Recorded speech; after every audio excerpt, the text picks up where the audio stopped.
Let's talk about a guy. Pete Alonso has not had the season that many were expecting him to have in his walk year. And, we talk about them being sellers here potentially, Zach. No bigger name than Pete Alonso. How should the Mets handle Pete's pending free agency? I think the way they've been handling it makes a lot of sense. I mean, my understanding is they're not negotiating in season. I think with who his representation is, with Scott Boras, that makes sense. He wants to get him to free agency.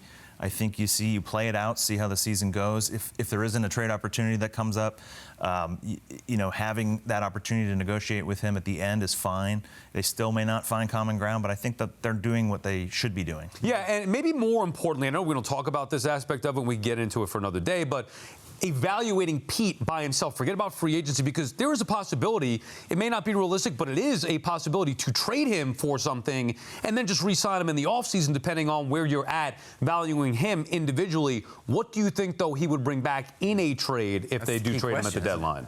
Yeah, I think that's the problem for them. Is right now, if I had to guess, I don't think it's going to be as big of a market. And oftentimes that happens with position players. Someone like Severino may have a bigger market because everyone needs pitching typically.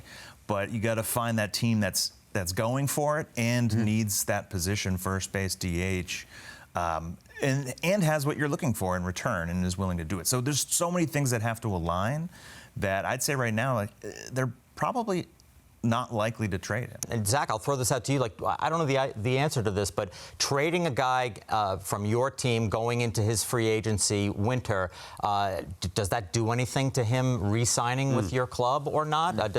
Does it create hurt feelings or bitterness, anything like that? I think it can.